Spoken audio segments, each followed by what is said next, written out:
अभी हमारे रोहित भाई शर्मा जी गोसाई बालक के रथ है, श्राद्ध पक्ष में तरलता, फ्लेक्सिबिलिटी रखिए, ज्यादा अकड़िए मत, ज्यादा घमंड में चूर मत होइए। अति कंजूस होना भी मरने के बराबर है, यही अंगद ने कहा, अति दरिद्री और अति कंजूस। छोटे थे, पिताजी ने एक छोटी सी कहानी सुनाई सुनने योग्य है। वो कहता था, मरे राम का नाम न लो, मरे गंगा जी नहीं जाओ। और राम नाम सत हो गया। बेटों ने एक गमछे में फूल बांधे, एक पंडित जी को दक्षिणा दी और कहा, हमारे पिताजी ने फूल ने गंगा जी ने किसो घाट आपने, कई हरिद्वार में किसो घाट है वो, हर की पेड़ी पे अस्थि प्रवाहित कर देना। रास्ते में चील, दुशाले में कुछ मिठाई भी बन दी थी पंडित जी की, दुशाले लोग लेके उड़ी, हड्डियों को मल मूत्र के पात्र में डाल दिया और बेटों की आंखों में आंसू आ गए। महादरिद्री, महाकंजूस। हमारे पिताजी कहते थे, मरे गंगा जी ने जाओ। ऐसे पशु की तरह जीवन नहीं जीना है। अंगद का जो मुद्दा होता है वो भी जिंदाई मरे के बराबर है। मूड हृदय ने चेत, जब ही गुरु मिले बिरंची सम। कोई सिखावे तो सीख जाना, कोई समझावे तो समझ जाना, कोई पढ़ावे तो पढ़ जाना। केवल पढ़ना नहीं, गुन्ना है।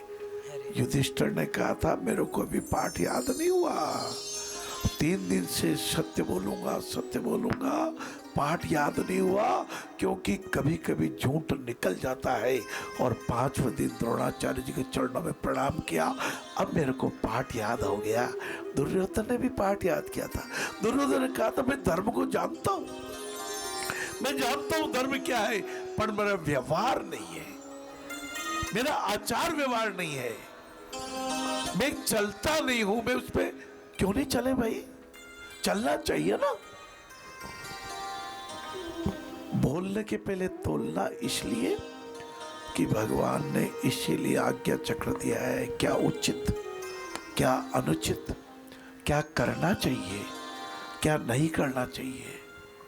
भोजन थाली में आ गया, हाथ धोने चाहिए, पैरों पे छींटे डालना चाहिए, 1-2 कुल्ला करना चाहिए, अपने पितरों को प्रणाम करना चाहिए, जल को हाथ में लेके 3 बार थाली पे घुमा करके और प्रणाम करके पितरों को श्रद्धांजलि देनी चाहिए, गौ ग्रास निकालना चाहिए, भोजन को चबा चबा के करना चाहिए। 32 दांत इसीलिए दिए, कुछ दांत काटते हैं शरीर का सबसे बड़ी हड्डी, सबसे बड़ी कठोर हड्डी, जो हमारे भोजन को, ग्रास को चबाती है, काटती है, घिसती है। और लार नाम का रसायन, उसमें प्रभु की परम कृपा से प्राप्त होता है। कहते लार सूख जाती है ना, तो बाजार में नहीं मिलती, उसके इंजेक्शन लगते हैं।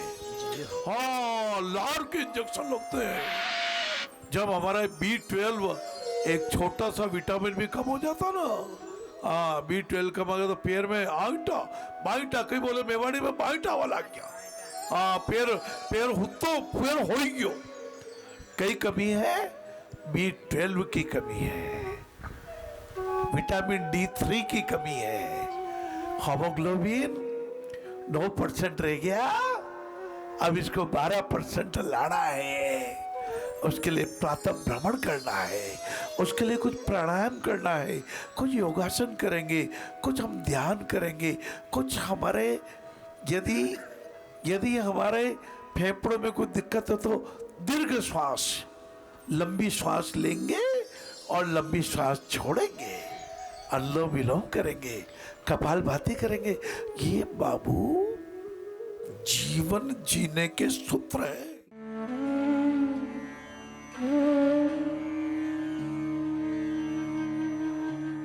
ऐसा है भैया कि संतुलन तो थोड़ा तो लेडीज को ही बनाना पड़ता है, थोड़ा जेंट्स को भी बनाना पड़ता है, क्योंकि थोड़ा उसको एक कमरे में ले जाके और प्यार से उसे समझाया जाता है कि देखो आप मेरी पत्नी हो, अर्धांगिनी हो। हमारा यहाँ का जो रीति रिवाज है, मेहमान आए हैं उनको अच्छा सा भोजन भी कराना और सारी सुख सुविधा का ध्यान हम भी रखेंगे आपका, आप भी हमारा रखिए, ताकि आपकी खुशबू दूर दूर तक फैले और भोजन कराने वाले की खुशबू शायद अगरबत्ती से भी ज़्यादा मुंबई, दिल्ली, महाराष्ट्र सब तक पहुँचती है भाई।